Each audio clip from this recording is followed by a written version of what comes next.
সাতটা জমিন আছে, সাতটা আকাশ আছে। সাতটা জমিনের প্রথম জমিনটা হলো একটা ছোট ফুটবল, দ্বিতীয়টা হলো তার চেয়ে বড়, ওর ভিতরে দিয়ে দিতে হবে, চতুর্দিকেই ফাঁকা থাকবে 500 বছরের পথ, উপরে নিচে। তো দ্বিতীয়টা, তৃতীয়তে, চতুর্থতে, পঞ্চমে, ষষ্ঠে, সপ্তমটা, তো সপ্তমটাও একটা ফুটবল, ষষ্ঠটাকে ঘেরে আছে, চতুর্দিক থেকে ঘেরে আছে। অষ্টমটা হলো প্রথম আকাশ, ওটা একটা ফুটবলের মতো, চতুর্দিক থেকে ঘেরা আছে। এইভাবে 14 নম্বর আকাশটা 7 নম্বর আকাশকে চতুর্দিক থেকে ঘেরা আছে। সবটার ভিতরে 500 বছরের পথ। এরপরে একটা সাগর আছে 14 নম্বর আকাশের উপরে। সেই সাগরের পানির গভীরতা 500 বছরের পথ। সেই সাগরের উপরে 8 জন ফেরেশতা আছেন। এক একজন ফেরেশতা ছাগল, পাঁঠার আকৃতিতে, খাসির আকৃতিতে, তার পা থেকে নিয়ে পেট পর্যন্ত 500 বছরের পথ। এই ফেরেশতা 8 জনের উপরে আছে আরশ। আরশ আবার উঁচুতা 500 বছরের পথ। তো এই ফেরেশতা 8টা ঘেরে আছে আরশ চতুর্দিক থেকে। সে আরশের উপরে আল্লাহ সমাসীন। আল্লাহ আরশের চেয়ে বড়। কি দিয়ে বুঝাবো আল্লাহ কত বড়? এই জন্য আল্লাহু আকবার মিন কুল্লি শাই, আল্লাহ সবকিছুর চেয়ে বড়।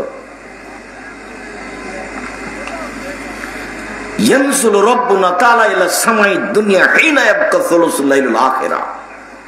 যখন রাতের 3 ভাগের 2 ভাগ পার হয়ে যায়, তখন আল্লাহ তাআলা তার আরশ হতে প্রথম আকাশে নেমে আসেন। মায়ালিকু লাহু, তার জন্য যেভাবে সাজে, যেভাবে মানায়, সেভাবে তিনি নেমে আসেন প্রথম আকাশে।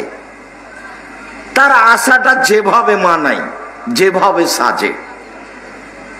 আপনি যদি এটা বুঝতে মনে করেন কেমন হলো, যে সত্তা সবকিছুর চেয়ে বড়, সেই সত্তা নিচে আসবে কি করে, তাহলে তো ওই দরবেশের মতো হয়ে যাবে। কোন দরবেশ? যে লোকটা 99টা লোককে হত্যা করেছিল, সেই লোকটা কোনো আলেমের কাছে যায়নি। প্রথমে এসেছিল ফাজা আলা রাহেব আতা রাহেবান। লোকটা এসেছিল একজন দরবেশের কাছে, যে তাসবিহ তাহলিল করে, যে আল্লাহকে চিনে না। এসে বলেছে আমি 99টা মানুষকে হত্যা করেছি, বাঁচার পথ। ও তো আর আল্লাহকে চিনে না, এমনি তাসবিহ টিপে।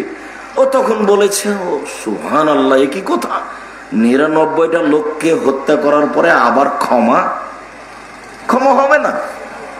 তাহলে আর তোমাকে রেখে কি হবে? তো সে কেন বলল এই কথা? আল্লাহ তো সর্বশক্তিমান, এরকম মানুষকে ক্ষমা করা তার কাছে কোনো ব্যাপার নয়, এটা স্বাভাবিক ব্যাপার। ইবনে আদম, হে আদমের ছেলে মেয়ে, মাদাউতানি ওরা যাওতানি, তুমি যেভাবে ডাকো আমি সেভাবে থাকি, তুমি যেভাবে আশা পোষণ করো সেভাবে আমি পূর্ণ করে থাকি। আদমের ছেলে মেয়ে শোনো, তোমরা যেভাবে ডাকো আমি সেভাবে থাকি, যেভাবে আশা পোষণ করো সেভাবে পূর্ণ করে থাকি। যখন আমার কাছে ক্ষমা চাও আমি ক্ষমা করে দিই। আমি পরোয়া করি না তুমি কত বড় পাপী, আমি পরোয়া করি না তুমি কত বড় পাপী, আমি পরোয়া করি না তুমি কত বড় পাপী। তুমি যেভাবে ডাকো আমি সেভাবে থাকি, তুমি যেভাবে আশা পোষণ করো সেভাবে আমি পূর্ণ করে থাকি। আদমের ছেলে মেয়ে শোনো, লাবালাগাত জুনুবুকা আনানাস সামায়, তোমার পাপ বেশি হতে হতে যদি আকাশে লেগে যায়, এরপরেও যদি তুমি আমার কাছে ক্ষমা চাও আমি তোমাকে ক্ষমা করে দেব। তুমি যেভাবে ডাকো আমি সেভাবে থাকি। আমি পরোয়া করি না তুমি কত বড় পাপী, আমি পরোয়া করি না তুমি কত বড় পাপী। তুমি যেভাবে ডাকো আমি সেভাবে থাকি, তুমি যেভাবে আশা পোষণ করো আমি সেভাবে পূর্ণ করে থাকি। তো দরবেশ তো বুঝতে পারেননি যে আল্লাহর ক্ষমার হার অনেক, একটা বক্তব্য পাওয়া যাবে আল্লাহর ক্ষমা, একটা বক্তব্য পাওয়া যাবে আল্লাহর দয়া। এটা দেখতে হবে। আমি আপনার জন্য পেশ করেছি। এটা আমি সব সময় বলে থাকি, জাতিকে আমি মুখে কলমে মিডিয়ায় ফাঁকি দিব না ইনশাআল্লাহ। আমি অতীতে কোনোদিন দিনই, আমি 90 সাল থেকে মাঠে আছি। আমার জীবনে আমি অপ্রয়োজনীয় কথা বলিনি, বলবো না ইনশাআল্লাহ। আমি কিস্সা কাহিনী বলিনি, বলবো না ইনশাআল্লাহ। সম্মানিত দিনী ভাই বোন, চট করে একটা কথা মনে পড়লো। ইবলিসের দাবি, শয়তানের দাবি। আবু সাইদ খুদরি রাদিয়াল্লাহু তাআলা আনহু বলেন, শয়তান একদা আল্লাহকে বলছে, শয়তান বলছে, দেখেন তার বলার ঢং। শয়তান বলছে, ওয়া ইজ্জাতিকা ইয়া রাব্বি, হে আমার প্রতিপালক তোমার মর্যাদার কসম,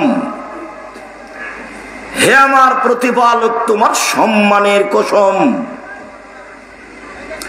লাযাল উব্বি ইবনা আদম মাদামা তারাহুম ফি আসাদিহিম, আদমের ছেলে মেয়ের দেহে যতক্ষণ পর্যন্ত শ্বাস থাকবে আমি তাকে ভ্রান্ত ভুল পথে নিয়ে যাবই যাবই যাবই। এটা হলো শয়তানের দাবি। ও মানুষের রগে রগে চলতে পারে, ওর খুব ক্ষমতা।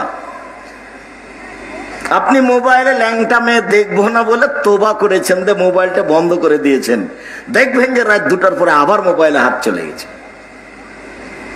ওর খুব পাওয়ার।